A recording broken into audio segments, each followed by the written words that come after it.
So I'm going to start with the topic post-fertilization events.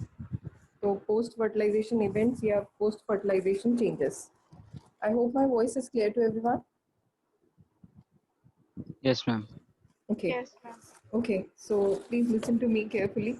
Okay, ये topics आप लोगों के एग्जाम में आ रहे हैं, सभी के सितंबर ऑनवर्ड्स एग्जाम्स हैं. I've already asked you to share your date sheet and syllabus through WhatsApp.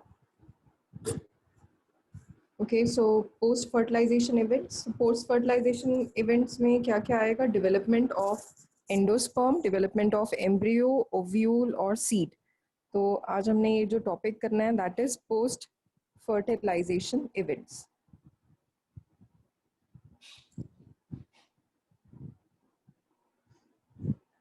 Post fertilization events में डेवलपमेंट ऑफ एंडोस्पर्म, जिसमें सबसे पहले हम स्टार्ट ही से करेंगे development of endosperm.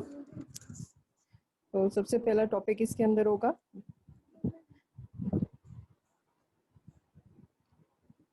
Development of endosperm. अगर आप लोगों को याद हो, हमने पढ़ा था डबल फर्टिलाइजेशन. डबल फर्टिलाइजेशन में एक हुआ था जाइगोट फॉर्मेशन, एक एंडोस्पर्म. तो एंडोस्पर्म के बारे में अगर हम पढ़ें तो it is the fusion of second male with the central cell of the embryo sac to form primary endosperm cell. जब हमने एम्ब्रियो सैक पढ़ा था उसमें ऊपर 3 सेल्स थे, नीचे 3 सेल्स थे. इनको बोलते हैं एगोप्रेटस, ऊपर वाले एंटीपोडल सेल्स, और प्लस ये पोलर न्यूक्लियाई. जब सेकेंड मेल गेमीट फ्यूज करता है इस पोलर नीचे वाले को क्या बोला? एंटीपोडल सिनर्जिस, एगोप्रेटस में सिनर्जिट्स और एक्सेल है. तो जब ये आपस में तीनों फ्यूज करते हैं तो तीनों 3 बार फ्यूजन हो रही है, इसलिए इसको ट्रिपल फ्यूजन बोला जाता है. तो fusion of second male gamete with the central cell, जो हमने पोलर न्यूक्लियाई जिसको नाम दिया है, तो second male gamete with the central cell और in the embryo sac to form, ये दोनों कंबाइन करेंगे. सेंट्रल सेल में ऑलरेडी 2n है, इसमें n है, दोनों कंबाइन करेंगे और फॉर्म करते हैं प्राइमरी एंडोस्पर्म न्यूक्लियस या प्राइमरी एंडोस्पर्म सेल. तो या तो इसको पेक बोलते हैं या पेन बोलते हैं, that is primary endosperm nucleus या प्राइमरी एंडोस्पर्म सेल. अच्छा, हमने पोस्ट फर्टिलाइजेशन स्टार्ट किए हैं. पोस्ट फर्टिलाइजेशन में डबल फर्टिलाइजेशन अगर आप लोगों को याद हो, हमने उसमें सेकेंड जो मेल गेमीट है वो फ्यूज करता है पोलर न्यूक्लियाई या सेंटर न्यूक्लियाई के साथ, फॉर्म करता है प्राइमरी एंडोस्पर्म सेल. इसकी डेवलपमेंट आज हमने डिटेल में पढ़नी है. तो प्राइमरी एंडोस्पर्म सेल अगर आपको याद हो तो primary endosperm cell undergoes division without the cell wall formation, जिसकी वजह से क्या होता है, look at the screen carefully. तो प्राइमरी एंडोस्पर्म सेल जिसमें 3n है, ये फ्री न्यूक्लियर डिवीजन फॉर्म करेगा without the wall formation, leading to formation of large number of nuclei. तो इसमें n number of nuclei they are formed, and this type of division is known as free nuclear division. I'm repeating, endosperm जो है continuously divide करता है.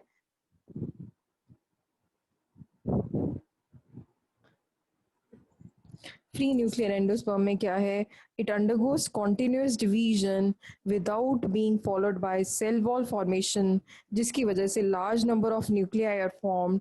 This is known as free nuclear endosperm. फिर इसके बाद जो ये न्यूक्लियाई फॉर्म हुए हैं, they form cell wall, and now this free nuclear will now become free cellular endosperm. इसको एक और नाम देंगे सेल्यूलर एंडोस्पर्म. सेल्यूलर एंडोस्पर्म में आप देखोगे the wall formation will occur, जो न्यूक्लियस थे उनके आसपास वॉल आ जाएगी. पहले सिर्फ न्यूक्लियाई डिवाइड हुए जिसको बोला गया फ्री न्यूक्लियर, फिर वॉल फॉर्मेशन हुई जिसको नाम दिया cellular endosperm.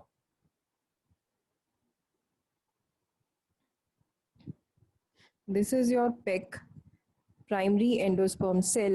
It shows multiple division, multiple nuclei formation without cell wall formation. तो इसीलिए इसको बोला गया free nuclear endosperm. बाद में सेल वॉल फॉर्म हो गई और बीच में ये न्यूक्लियस है।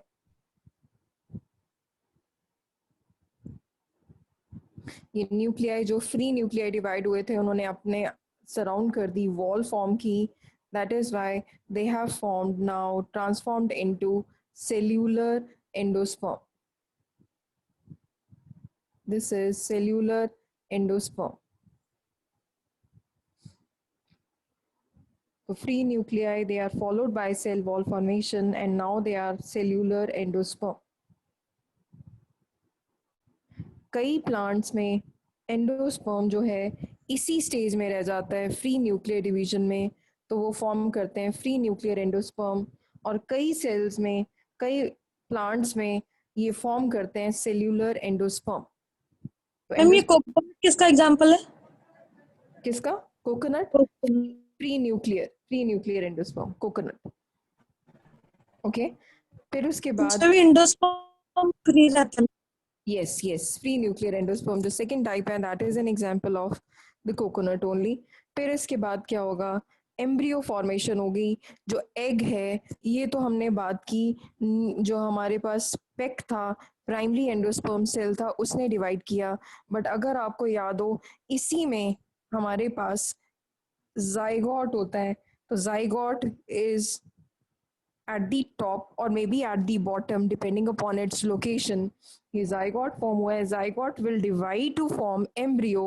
ये एंडोस्पर्म ने तो अपने आप को डिवाइड किया फ्री न्यूक्लियर या सेल्यूलर टाइप में, लेकिन जो ये सेल है ऊपर जाइगोट जो है पहले अपने आप को डिवाइड करता है दो में, और फिर उसके बाद इट कीप्स ऑन डिवाइडिंग। और अगर हम इसका ये स्ट्रक्चर ड्रॉ करें तो इसमें ये न्यूक्लियर जो है it forms this embryonic structure। we study this part in detail। अभी सिर्फ एंडोस्पर्म आपको डिवीजन बताइए। आई होप सभी को क्लियर हो चुका है कि this is your zygote division and this is your endosperm division. और ऊपर टॉप पे जो आपके पास फॉर्म हो रहा है दैट इज योर एम्ब्रियो। तो फ्री न्यूक्लियर या सेल्यूलर दोनों में एम्ब्रियो फॉर्मेशन अल्टीमेटली फॉर्म होगी। अगर मैंने अभी आपको बताया कि this is an example of coconut, तो कोकोनट में भी अगर सेल नहीं फॉर्म हुए तो न्यूसेलस एंड न्यूक्लियस जो है आसपास सराउंडेड रहेंगे, but embryo will formation will occur. तो ये दो टाइप्स ऑफ एंडोस्पर्म्स हैं, फ्री न्यूक्लियर और सेल्यूलर एंडोस्पर्म। आई होप सभी को समझ आ चुका है। फ्री न्यूक्लियर में सिर्फ न्यूक्लियाई डिवीजन हुई और सेल्यूलर में सेल वॉल फॉर्मेशन हो चुकी है।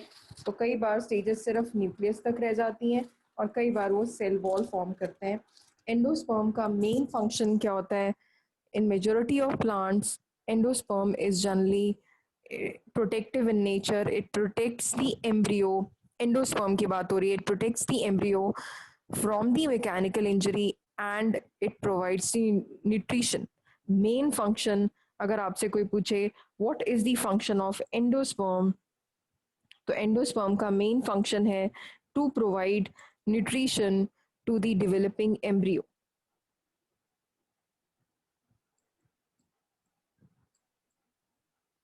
to provide nutrition to the developing embryo।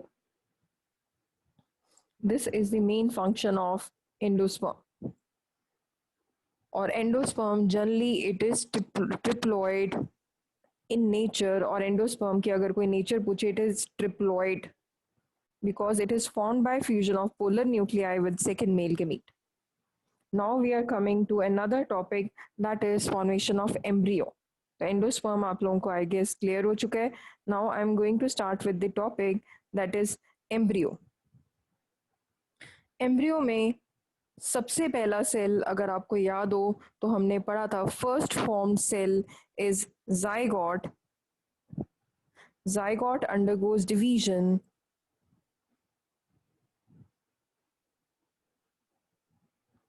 तो सबसे पहला जो सेल है दैट इज डिप्लॉयड जाइगोट।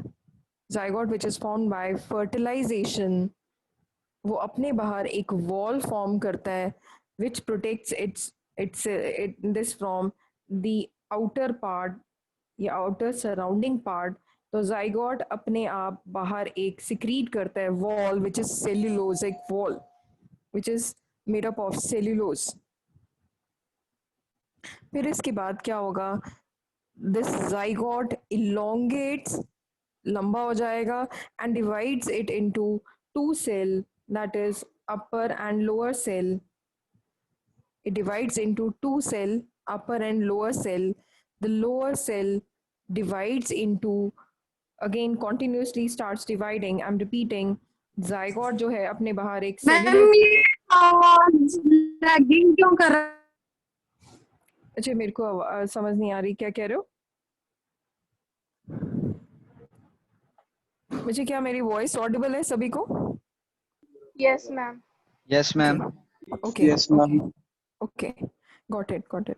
अच्छा मैंने आपको बोला जो एम्ब्रियो है, एम्ब्रियो फॉर्मेशन हमने स्टार्ट किया इसने, तो एम्ब्रियो फॉर्मेशन में जाइगोट जो बना है which is formed by fertilization of egg with the male gamete, वो अपने बाहर एक वॉल फॉर्म करेगा टू प्रोटेक्ट इटसेल्फ, और इस वॉल को बोलते हैं सेल्यूलोजिक वॉल।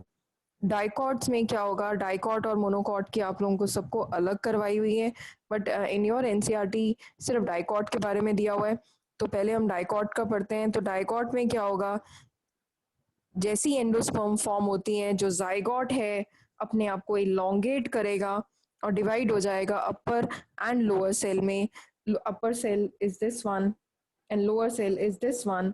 जो लोअर सेल है इट कीप्स ऑन डिवाइडिंग, जो लोअर सेल है generally it is towards the micropyle. ये जो लोअर सेल है इट कीप्स ऑन डिवाइडिंग, अपने आप को डिवाइड करता रहता है और फॉर्म करता है suspensor. The lower cell, generally it faces towards the micropyle, divides into row of cell, और ये जो rows of cells हैं इनको हम special नाम देते हैं, they are called as suspensor.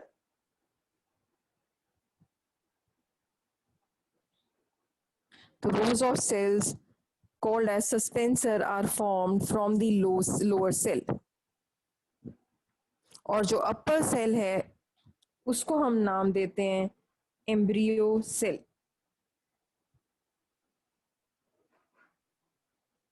जो अपर सेल है उसको हम नाम देते हैं एम्ब्रियोनिक सेल, और लोअर पार्ट को हम बोलते हैं सस्पेंसर। अब जो सस्पेंसर है उसमें जो लास्ट सेल है, just look at the diagram, जो lower cell in the suspensor अपने आप को बड़ा कर लेगा and act as this absorbing cell, जिसको हम नाम देते हैं, आपके एनसीईआरटी में गिवन है, ऑस्टोरिया। ऑस्टोरिया का मेन फंक्शन क्या होता है, एब्जॉर्प्शन। तो ऑस्टोरिया फॉर्म करेगा ये लोअर सेल, जो फर्स्ट सेल एक्चुअली में it is the first cell of suspensor. तो this cell will grow in size and forms a haustoria which is an absorbing organ, और जो इसी के नीचे सेल्स में डिवीजन शुरू हो जाएगी और फॉर्म करेंगे radicle which is the first root, और जो इसमें जो एपिकल टिप वाला सेल होगा this will form the radicle, because roots चाहिए for absorption of nourishment. I hope सभी को समझ आ रहा है ये part. Should I repeat? Ma'am ये रिपीट कर।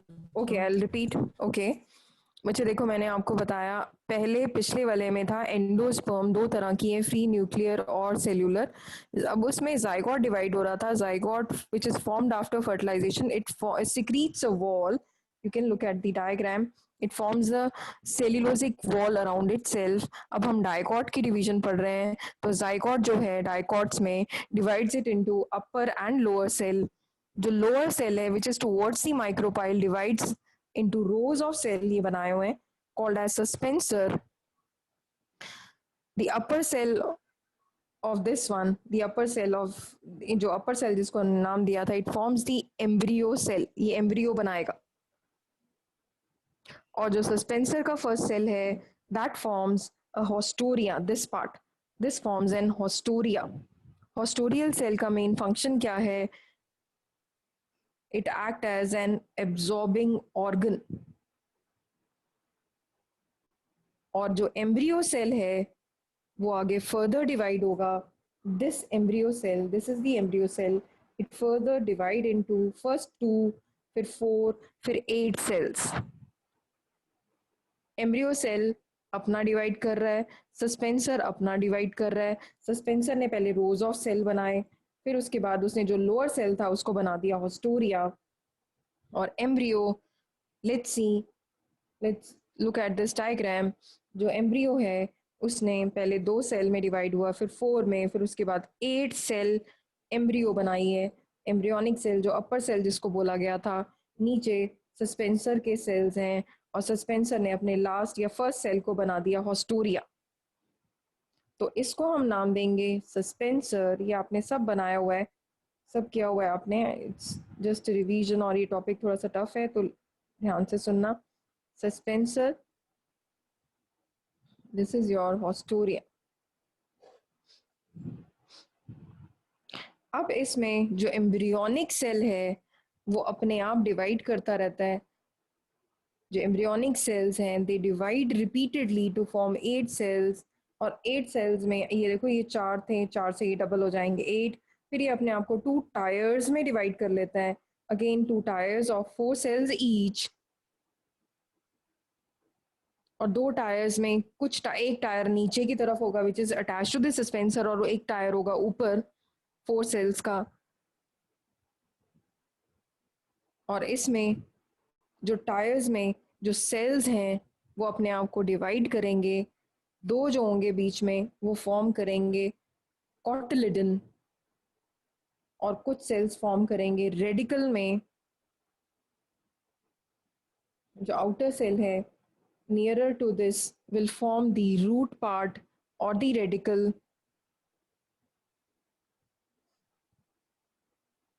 2 of these cells will form the cotyledon, और जो बाकी पार्ट हैं वो फॉर्म करेंगे plumule. Plumule is what, the first shoot. जो बाकी सेल्स हैं they will form the plumule. इनमें कुछ सेल्स ऐसे हैं, सिर्फ 2, क्योंकि डाइकॉट की बात कर रहे हैं, they will start behaving like 2 seeds, 2 cotyledons. और इसमें रेडिकल फॉर्म हो गया है, प्लूम्यूल फॉर्म हो गया। This is your radical, this is your radicle which is root, this is your plumule which is shoot। और जो बीच के सेल्स हैं उन्होंने अपने आप को फॉर्म किया है as cotyledon। so I'm going to make another diagram तो आप लोगों को ज़्यादा क्लियर हो जाएगा। इसमें cells they keep on dividing, उसमें बाहर की लेयर आ जाती है, दिस इज फॉर्मिंग शूट। तो it forms a thick layer on its outer surface, क्योंकि इसने शूट फॉर्म करना है। और इसमें सेल्स जो हैं दे आर ऑल मेरिस्टेमेटिक, क्योंकि शूट जो है ग्रोथ उसकी जल्दी होती है, तो they are all meristematic cells. बाहर वाले जो सेल हैं वो स्किन फॉर्म कर रहे हैं विच इज द एपिडर्मिस। और जो अंदर हैं कुछ सेल्स, इसमें 2 आ जाएंगे कॉटिलिडन, बिकॉज हम डाइकॉट के बारे में बात कर रहे हैं, और इसको सराउंड कर रहे हैं बाकी सेल्स। तो this is your the upper part. और नीचे जो है रूट कैप, जो हमने रेडिकल बताया था, रेडिकल जो रूट फॉर्म कर रहा है। फिर उसके नीचे आ जाएंगे सस्पेंसर, और सस्पेंसर के बाद हमारे पास एक बड़ा सेल आएगा which is haustoria. This is suspensor, suspensor, this is haustoria, this is your radicle, this is your cotyledon. ये दोनों कॉटिलिडन्स हैं, बाकी सारा पार्ट आपका फॉर्म कर रहा है plumule. Ultimately this will change into, division होती रहेगी। ये जो सेल्स हैं मैंने अभी नाम लिया, these are all meristematic cell. ये जो सेल है मेरिस्टेमेटिक है, मेरिस्टेमेटिक मतलब दे कीप ऑन डिवाइडिंग, और ये डिवाइड करते हुए अपने आप को एक एम्ब्रियो फॉर्म करेंगे जिसको नाम दिया जाता है हार्ट शेप्ड एम्ब्रियो। तो इसमें ये अल्टीमेटली ये हार्ट शेप्ड एम्ब्रियो हो जाएगी, जिसमें नीचे हॉस्टोरिया है, सस्पेंसर है, और नीचे हॉस्टोरिया।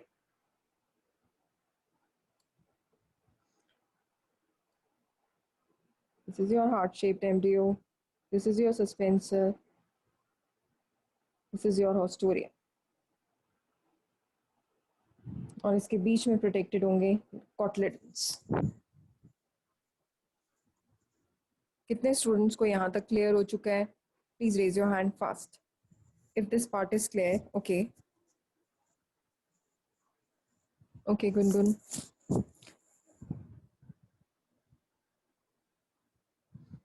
ये श्रुति, स्नेह, तक्षिका, सहज, is this clear bete? Because you all have your test on this Sunday from this chapter only, reproduction and flowering plants. तो आप लोग अपनी एनसीईआरटी किताब में जब ये पढ़ोगे तो आपको ज़्यादा अच्छे से क्लियर भी हो जाएगा। तो आप लोगों ने अभी पढ़ा एंडोस्पर्म फॉर्मेशन। एंडोस्पर्म दो तरह की थी। I am quickly revising it for all of you. तो एंडोस्पर्म पहले हमने पढ़ा development of endosperm. What is endosperm? Endosperm is, पहले पेक फॉर्म होता है। PEC is what? Primary endosperm cell which is formed by fusion of the second male gamete, जो इसमें pollen tube में आता है, along with the central cell या polar nuclei to form PEC, primary endosperm cell. फिर इसके बाद आपको बताया ये जो पेक है अपने आप को डिवाइड करता है, मल्टी न्यूक्लिएट, न्यूक्लियस डिवाइड कर रहा है, तो वो सेल वॉल नहीं फॉर्म कर रहा। जब न्यूक्लियस बार बार डिवाइड कर रहा है उसको नाम दे दिया फ्री न्यूक्लियर एंडोस्पर्म। ऊपर जो सेल आपको दिख रहा है दैट इज जाइगोट। जाइगोट की डेवलपमेंट हमने नेक्स्ट स्टेज में पढ़नी है, तो इसीलिए सिर्फ आप ध्यान दे रहे हो फ्री न्यूक्लियर। फ्री न्यूक्लियर के बाद उसने सेल वॉल फॉर्म की, उसको नाम दे दिया सेल्यूलर एंडोस्पर्म। तो दो तरह की आपके पास एंडोस्पर्म्स हैं। This is what is endosperm formation. तो एंडोस्पर्म का मेन फंक्शन क्या होता है? To provide nourishment to the developing embryo. अब एम्ब्रियो जो है डेवलप होनी है, तो डेवलप किससे होती है? जाइगोट। जाइगोट डिवाइड होता है, पहले देखो जाइगोट अपने बाहर सेल्यूलोजिक वॉल बनाएगा, डिवाइड होगा दो में। दो सेल्स में अपर है सेल और लोअर सेल है। अपर सेल जो है that is called as embryonic cell, क्योंकि वो बाद में डिवाइड होगा। लोअर सेल जो है अपने आप को डिवाइड करना शुरू कर देता है, बनाता है सस्पेंसर। सस्पेंसर का जो एंड वाला सेल है वो बना देता है haustoria. This is the end cell of the suspensor, it will form haustoria. This is your haustoria. Haustoria का मेन फंक्शन क्या होता है? टू प्रोवाइड नरिशमेंट, या it act as absorbing organ. अब अगर आपने ध्यान दिया, ऊपर वाला सेल जिसको एम्ब्रियोनिक सेल बोला गया था, उसने अपने आप को फर्दर डिवाइड किया। ऊपर फॉर्म किया प्लूम्यूल, नीचे फॉर्म किया रेडिकल, बीच में दो कॉटलिडन्स होंगी। सस्पेंसर और हॉस्टोरिया वैसे के वैसे हैं, क्योंकि इनके जो सेल, ये देखो बीच में दो थे, तो दो डाइकॉटलिडन की बात हो रही है। डाइकॉटलिडन बीच में प्रोटेक्टेड है। किन के बीच में प्रोटेक्टेड है? मेरिस्टेमेटिक सेल या प्लूम्यूल, ये एपिडर्मिस, आउटरमोस्ट लेयर को एपिडर्मिस बोला जाएगा। बिकॉज ये मेरिस्टेमेटिक सेल है तो बहुत जल्दी डिवाइड होंगे। नीचे सस्पेंसर और हॉस्टोरिया वैसे के वैसे हैं। हॉस्टोरिया का फंक्शन था एब्जॉर्बिंग ऑर्गन, सस्पेंसर का टू प्रोवाइड नरिशमेंट। सस्पेंसर में एंड वाला सेल बना रहा है रेडिकल, ऊपर टॉप पे बना रहे हैं प्लूम्यूल। और ये ग्रो इतनी जल्दी करेंगे because they have meristematic cell की हार्ट शेप एम्ब्रियो बना देंगे। तो आप लोगों को क्लियर हो चुका है। Now I am proceeding to the next part that is seed. अब सीड फॉर्मेशन में सीड को हम बोलते हॉस्टोरिया हैं का फंक्शन क्या है? Absorbing organ. Haustoria is an absorbing organ. ठीक है, जो एक्चुअली में ये है सस्पेंसर है, उसमें एक सेल जो है वो एनलार्ज हो गया है जिसका नाम दे दिया हॉस्टोरिया। इसी को दूसरा नाम देते हैं absorbing organ. It tries to absorb moisture, it tries to absorb nutrients from the air or from the soil. Okay, next is Yes, ma'am. seed. Okay, next is seed. Seed को हम नाम देते हैं fertilized ovule। नीट का question ध्यान से सुनना कि what is seed? Seed is formed from ovary। ovary बच्चे आधे से ज्यादा बोल देते हैं ovary। mature ovary को बोलते हैं fruit। फर्टिलाइज्ड ओव्यूल को बोलते हैं seed. Seed is considered as final product of fertilization in angiosperm. तो अगर हम सीड की बात कर रहे हैं तो फर्टिलाइज्ड ओव्यूल की बात कर रहे हैं, सीड की बात कर रहे हैं तो फाइनल प्रोडक्ट फर्टिलाइजेशन की बात कर रहे हैं एंजियोस्पर्म्स में, या फिर हम इसको बोलते हैं मेन प्रोपोगेटिव यूनिट। यही यूनिट जो प्रोपोगेट करता है आगे प्लांट्स में। तो ओव्यूल्स जो हैं, ओव्यूल्स जब हमने डायग्राम पढ़ा था, अगर आपको याद हो, स्टिग्मा, स्टाइल, ओवरी, ओवरी के अंदर होते हैं ओव्यूल्स। ओव्यूल्स की फर्टिलाइजेशन जब हो जाती है दे फॉर्म सीड। तो ओव्यूल्स जो हैं they are formed from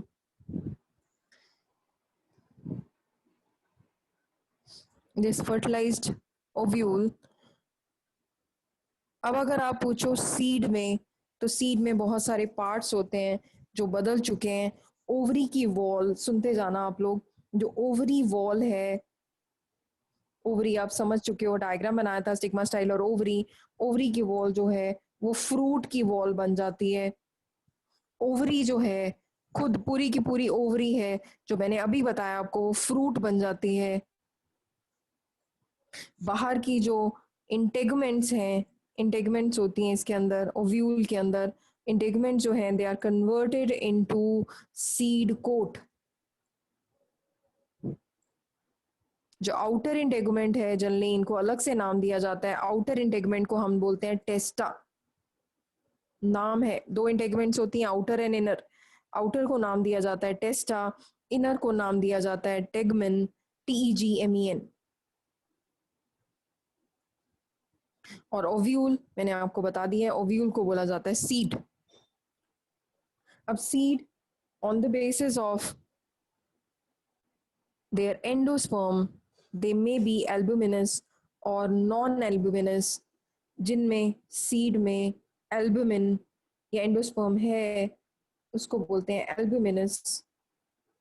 I am repeating, जिनमें एंडोस्पर्म है they are called as albuminous, they contain endosperm। Endosperm की बात हो रही है तो अगर आपको पता है, जैसे आप दालें खाते हो, उनको पीसते हो तो उनका आटा निकलता है, मिलेट्स हो गए, इनफैक्ट शुगर केन हो गया, they all contain this endosperm. They are all endospermic plants. इनमें डाइकॉट में अलग आएंगे, मोनोकॉट में अलग। फिर आते हैं दूसरे non albuminous which do not contain this endosperm, they are called as non albuminous. Non albuminous में जैसे मटर आ गया आपका, मैंगो आ गया, और एग्जाम्पल्स इसी में आती हैं। They do not contain endosperm, they are devoid of this endosperm. Non albuminous या एक्स एल्ब्यूमिनस बोला जाता है। फिर इनमें थर्ड टाइप, एक यूनिक टाइप है जिसको हम बोलते हैं पेरिस्पर्म। इसका मतलब क्या है पेरिस्पर्म में? इसमें सिर्फ कुछ पार्ट रह जाता है एंडोस्पर्म का, रिमेन्स ऑफ न्यूसेलस। और परसिस्टेंट, परसिस्टेंट मतलब क्या होता है? रहते हैं इसके अंदर, प्रेजेंट रहेंगे, दे परसिस्ट, रहेंगे काफी देर तक, तो इसको बोलते हैं पेरिस्पर्मिक। जनरली जिन फ्रूट्स के छिलके होते हैं they are all perispermic. In some seeds remains of nucellus, they are persistent, and that is called as perisperm. So on the basis of endosperm, they are of three types: albuminous, non-albuminous और perispermic। और अगर हम seed की बात करें, आपकी NCERT में सबसे इंपॉर्टेंट डायग्राम है diagram of monocot seed, that is मेज ग्रेन। मेज ग्रेन का डायग्राम आप लोगों ने अच्छे से लर्न करना है, जिसमें आउटरमोस्ट कवरिंग, अगर आपको याद हो, ऑलमोस्ट सबने बार बार बनाया हुआ है, आउटरमोस्ट कवरिंग को बोला जाता है पेरिकार्प। फिर उसके बाद जो हम पार्ट हम खाते हैं that is called as endosperm. This is pericarp, this is endosperm. और फिर जो नीचे आता है part that is called as scutellum. Scutellum के अंदर ये this is called as scutellum, SCUTELLUM। and this scutellum has radicle and plumule। नीचे आता है रेडिकल, ऊपर आता है प्लूम्यूल। रेडिकल जो है हमेशा रूट फॉर्म करेगा, प्लूम्यूल जो है that will always form shoot. और रेडिकल की कवरिंग है कॉलियोराइजे, प्लूम्यूल की कवरिंग है कॉलियोप्टाइल। और जो हम पार्ट खाते हैं दैट इज एंडोस्पर्म। दाल को आप पीसते हो, आटा पीसते हो, दाल का हो गया, चावलों को हो गया, दे आर ऑल मोनोकॉट्स। ये मक्की की बात हो रही है, मेज ग्रेन की बात हो रही है। मक्की में जो हम खाते हैं, मक्की का आटा या मक्की का जो पीस होता है दैट इज योर एंडोस्पर्म। और बाहर की जो लेयर है वो आपको बता दी, दैट इज पेरिकार्प। तो ये डायग्राम आप लोगों को अच्छे से पढ़ना है, डायग्राम ऑफ मेज सीड। फिर हम लास्ट टॉपिक पे आते हैं that is the fruits.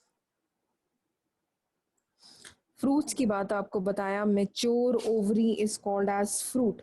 Mature ripened ovary. Ovary जो है, जो वो राइप, राइप का मतलब है पक जाएगी, that forms a fruit, mature ripened ovary. इसी में दो तरह के फ्रूट्स आते हैं, जनरली आप सभी ने पढ़ा है, ट्रू फ्रूट्स। ट्रू फ्रूट्स वो फ्रूट्स हैं which are formed from ovary. Example, tomato. Tomato is not a vegetable, it is a fruit. Cucumber, tomato, coconut, they are all formed from ovary. They are called as true fruits. और इसी के अंदर आते हैं false fruits which are not formed from ovary. और इसमें example आते हैं mango, apple, they are called as false fruits. Question ही है आपके पास, why apple is called a false fruit? Because it is formed from thalamus. अगर आपको याद हो, हमने फ्लावर के डायग्राम में पढ़ा था, जिसके ऊपर फ्लावर पड़ा होता है, that part is called as thalamus. तो ये एप्पल जो हम खाते हैं that is form from a thalamus, और ओवरी जो है वो अलग रहती हैं। अगर आपने देखा हो एप्पल को जब आप खाते हो तो जो उसका फ्रूट है, उसकी जो ओवरी है वो बीच में रह जाती है, जिसको आप खाते ही नहीं। जो बाहर का पार्ट खाते हो that is your thalamus. That is why apple is called as false fruit.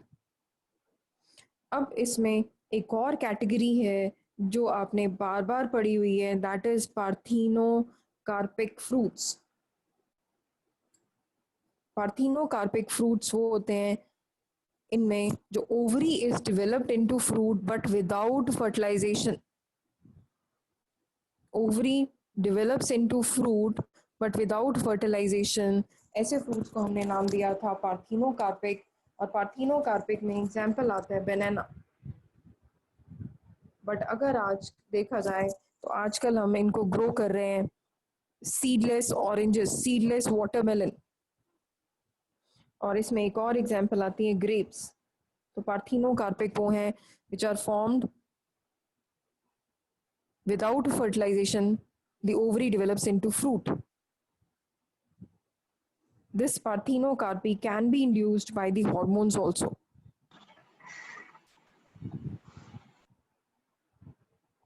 Now, what are the advantages of seed? I think सभी को समझ आ रहा होगा। आज ये टॉपिक कंप्लीट हो जाएगा। This chapter is very very very important. Please go through it from the NCERT because ये नीट पॉइंट ऑफ व्यू से भी इम्पोर्टेंट है और आपके सीबीएसई पॉइंट से भी। अब सबके सिलेबस आ गए हैं, you have very less time, so I want कि आप लोग क्विकली रिवाइज कर लो। तो advantages of having seed. Seed मैंने आपको सबसे पहले बताया था। हाँ बोलो बच्चे, क्या चीज मेरे को समझ नहीं आया। हम कौन से सिलेबस आ गए, वो जो पहले आए थे? नहीं नहीं बेटे, जो अब एग्जाम्स है ना बच्चों के, अब सितंबर एग्जाम्स आ गए, उसका सिलेबस। आप लोगों के एग्जाम्स है ना। तो सीड्स के बारे में अगर हम बात करें तो seeds are they act as propagative units. इन्हीं की वजह से आगे पौधे चलते हैं। तो प्रोपोगेटिव यूनिट्स, तो सीड्स की कहते हैं जरूरत क्या है। अगर हमें पता है seeds can remain dormant for years, इसको बहुत सालों तक हम बचा के रख सकते हैं। और जब फेवरेबल कंडीशन हो तो फिर से प्लांट्स अपने ब्लूम करते हैं। It is because of the seeds. They provide sufficient food for development of embryo. Sufficient food reserves.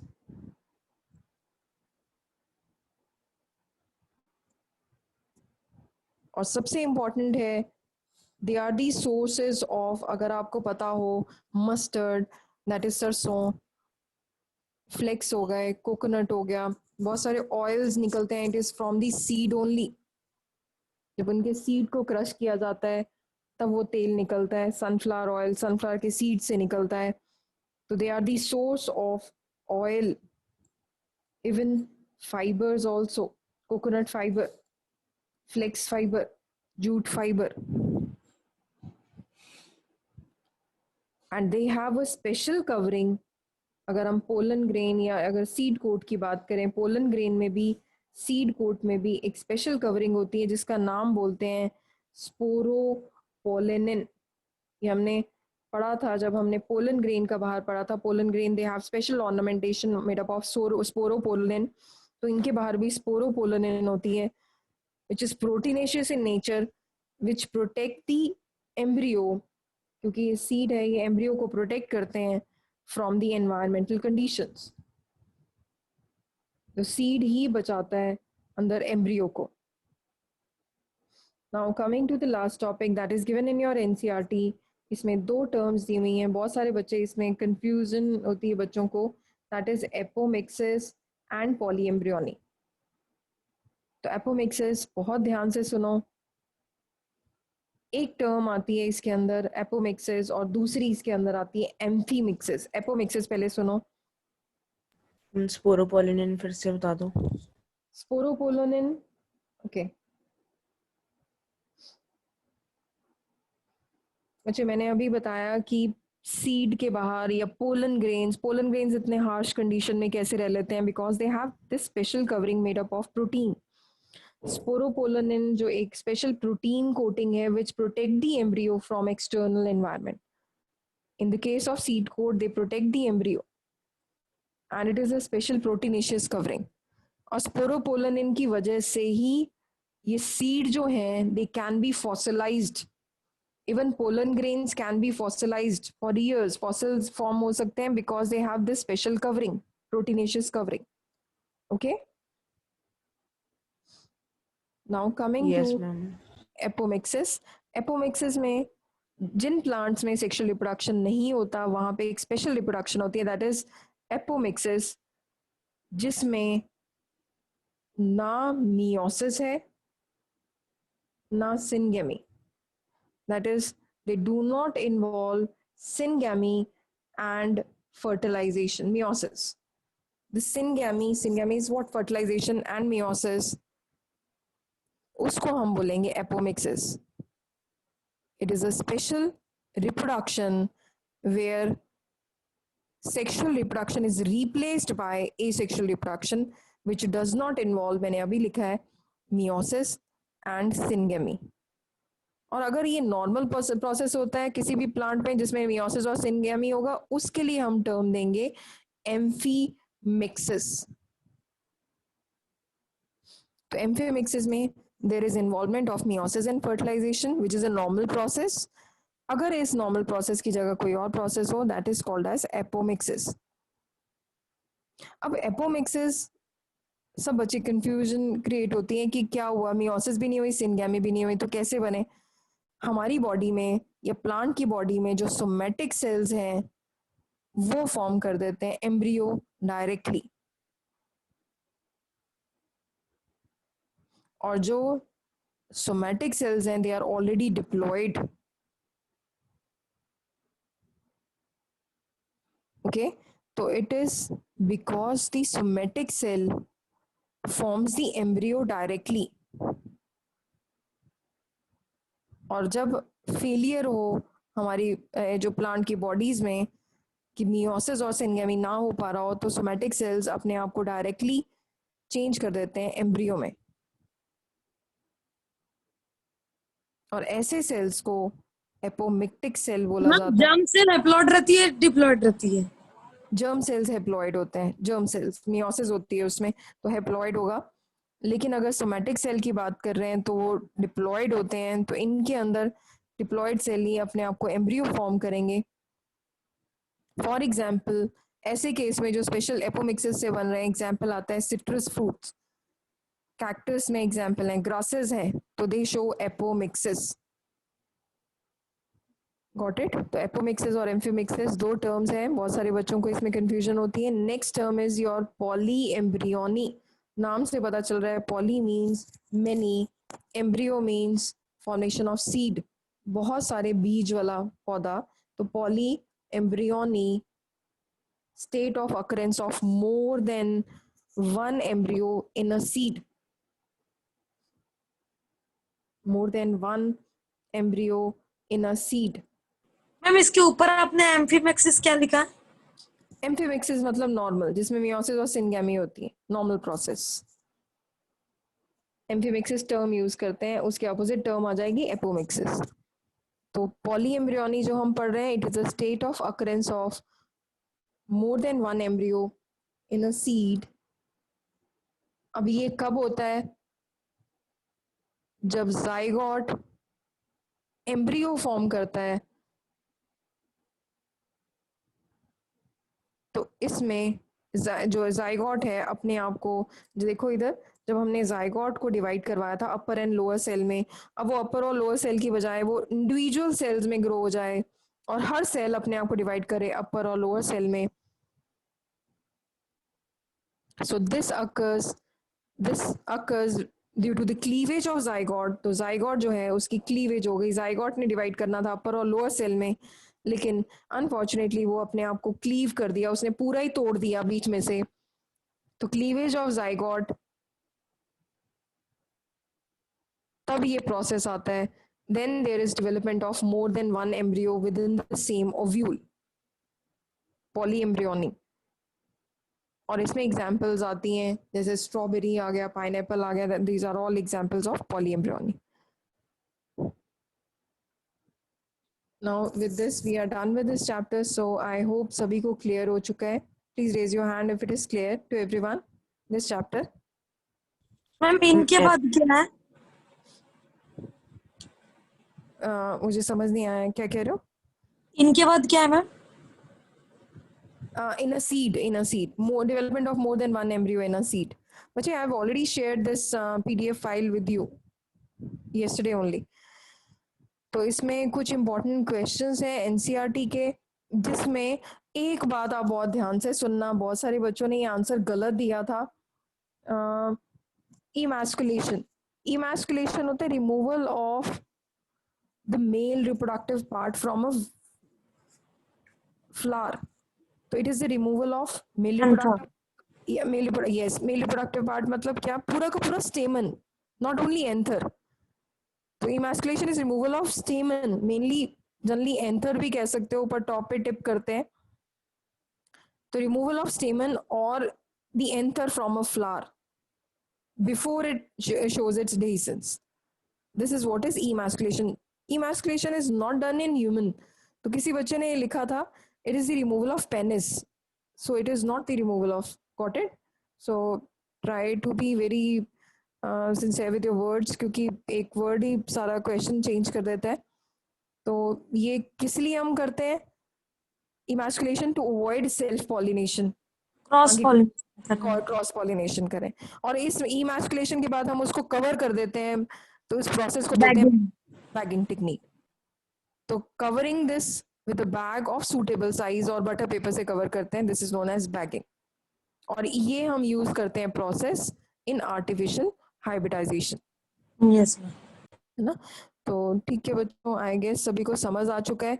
तो इसमें इंपॉर्टेंट क्वेश्चन सब कुछ मैंने आपको सेंड कर दिया है. You all have test in the next class and I'll share more questions. If you have any query just let me know. Examples अच्छे से पढ़ना. और आपको MCQs भी already shared हैं इस chapter के, तो I'll try to share more MCQs today. And if you have any query just let me know and share your syllabus also, and जो भी आपके स्कूल से assignments या जो कुछ भी आ रहा है just let me know. Okay? Ma'am test subjective है ऑब्जेक्टिव? दोनों दोनों. तो आपने मेनली खाली डायग्राम्स पे फोकस करना है. ओके? Yes ma'am. ओके ठीक है बच्चों. एपोमिक्सिस और पार्थेनोकार्पी सेम है कि डिफरेंट है? नहीं डिफरेंट है, डिफरेंट है. क्या तो डिफरेंस है? बच्चे पार्थेनोकार्पी में कोई भी सेल, पार्थेनोकार्पी में जैसे पार्थेनोकार्पी में जनरली वो करते हैं, प्रोपोगेट करते हैं, that is a natural phenomenon. ये रेयरेस्ट ऑफ रेयर है एपोमिक्सिस, जिसमें रह गया. एपोमिक्सिस में मियोसिस और सिंगेमी नहीं हो पाया तो उन्होंने सोमैटिक सेल्स ने अपने आप को प्रोपोगेट किया. लेकिन पार्थेनोकार्पी में तो है ही वो मोड ऑफ प्रोपोगेशन है, vegetative mode of propagation. Got it? कई Yes. प्लांट्स में नेचुरल मोड ऑफ प्रोपोगेशन है. So class yes ma'am test next class में या संडे को है? संडे और you can give in the next class as you say. So अगर आप लोगों को नेक्स्ट क्लास में लगता है तो, क्योंकि some students have their exam in the next week, so I guess अगर आपको लगता है तो नेक्स्ट क्लास में आप दे सकते हो, अदरवाइज इट्स ऑन संडे. तो just let me know in the group only. जितने बच्चे अभी जरा हाथ रेज करना for next class, test for next class. Okay, and test on Sunday.